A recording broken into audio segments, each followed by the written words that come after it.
On your right, players with some lands in play. We'll catch up on the board state as they're given the green light from wonderful judge Riki Hayashi there.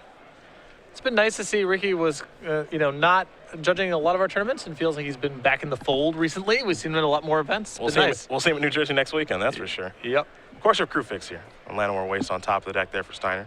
Nolan with a Bloodstained Mire and a Mountain in play.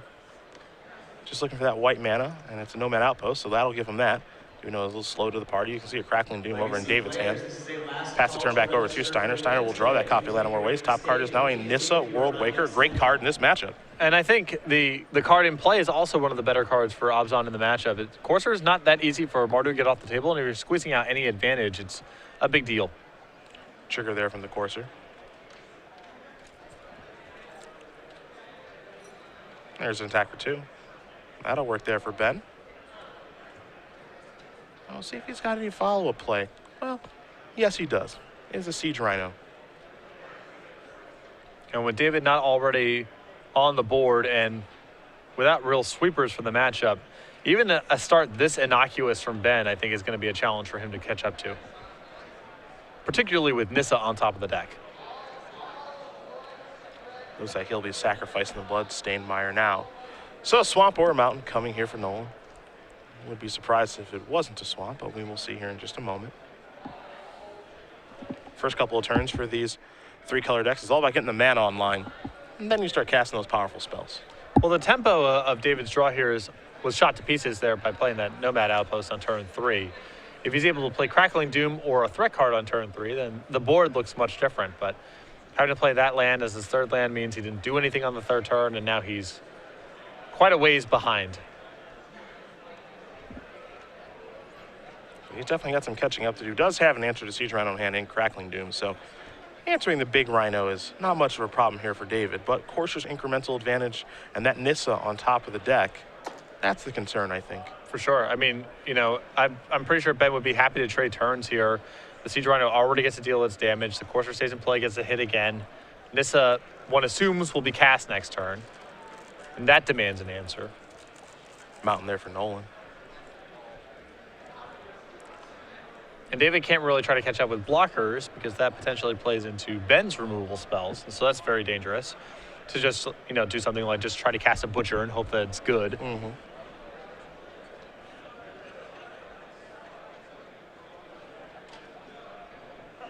And just a passing of the turn. Steiner will untap. He's going to draw Nissa here in just a moment. There that is. Take a look at the top card now. It's a copy of Windswept Heath. So that's going to come into play. Steiner up to 23. Top card, a Temple of Malady. So Courser getting to work, and sacrifice the fetch land. Down to 22, up to 23, I imagine, here in just a moment for Ben as he does search out a land. It's weird to say Courser is good against particular decks and not good against others because we're so used to it being in play, and it feels like the value's the same against every deck in a similar fashion, but there's some matchups where it feels like it matters a lot more to me than others, and against Mardu is the matchup where it feels almost like the best. Yeah. It's going to go on for a long time. The points of damage you're dealing matter, the lands you get matter, the life you gain matters. Siege Rhino on top of the deck. Siege Rhino matters. Does. There's Nissa. Gets the thumbs up. Elevator can only go up on that card, so it's ticking up to 4. And Llanowar Waste will be made a 4/4 in just a second. We're going to see a Crackling Doom in response to that. That'll take care of the Rhino. Move 2 damage over that way, and now the Llanowar Waste will become a creature. So there you go. And now if David has another copy of Crackling Doom, it's actually pretty good. It's not bad. And you have to wonder, would Ben have been better served just moving to combat as the first order of business? Because he would probably rather take the 2 points of damage himself and have Nissa at 4 loyalty than the other way around. Yep. And in that spot, there's a reasonable chance that the card in David's hand is Crackling Doom. Is he really willing to take 4 damage from a Siege Rhino hit? Probably not. It's just going to cast his Crackling Doom, most likely. I think actually the draw for the turn may have been Crackling Doom, and if that's the case, it's a great draw. Again, you can redirect the damage over to Nissa. You can actually kill the Llanowar Waste, the 4/4 creature that's causing a problem. Then you can work your way towards maybe beating the Siege Rhino that's on top of the deck. Either way, he's got a lot of work to do. Back-to-back Crackling Dooms does give David some play here. Butcher the Horde in the hand as well. Doesn't look like it's time for that, though. Yeah, there's the Doom. So take care of the land and the Nissa. Very powerful card, this Kraken Doom. Huge fan of that one. A unique element of this deck, and a lot of matches play out differently against Mardu than anywhere else because of that card. Siege Rhino with the draw. Thoughtseize on top of the deck. Steiner going to play a Copymatic Influence, trigger the Courser up to 23. Now there's an attack, we think. Looks like players confirming life totals here.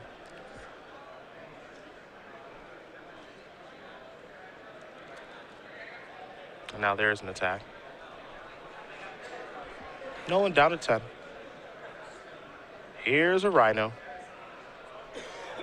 Just doing his thing. It's big, it's mean, it's angry, and it's just good. Steiner will pass the turn back. You see he's got some removal in hand. Hero's Downfall.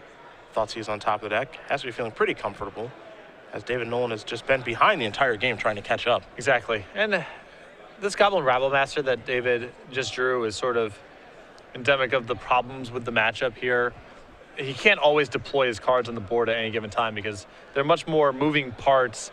The board needs to look a particular way. Same thing is true of Butcher the Horde, whereas Ben is just able to cast these guaranteed value cards like Corsair, Crewfix, and Siege Rhino. So Thoughtseize was the draw. Thoughtseize also on top of the deck here from Corsair. And assuming that Steiner has a Hero's Downfall in his hand, he's in a great spot right now. He's going to lead off with a Thoughtseize. So he'll take 2 and go down to 24. We'll take a look at Nolan's hand. You'll see the Rabble Master that you mentioned. There's also an Elspeth over there, a Sorin, and a Stormbreath Dragon. So powerful cards to be sure, but it doesn't look like David will have the time to actually deploy them. Well, that's definitely the case if Ben is able to kill this Butcher the Horde. At that point, almost none of these cards matter.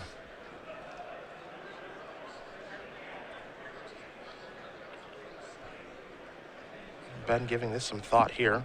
Wants to make sure he doesn't make a mistake.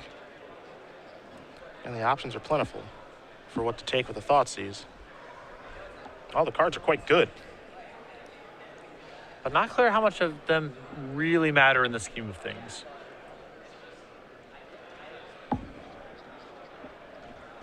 There's no copy. Oh, there are 3 copies of Chain of the Rocks in the list. And because of the presence of Chain of the Rocks, imagine Ben has a removal spell here, which it looks like he does. I think that I like taking the Rabble Master there, because from where I'm sitting, the only way for David to have a prayer is by drawing Chain of the Rocks, Chain of the Rocking the Rhino, chump blocking the Courser, and then maybe something happens. Sure. The Sorin doesn't really accomplish very much. Well, the draw is a Stormbreath Dragon, and it's an extension of the hand. So Ben Steiner's going to win this match over David Nolan.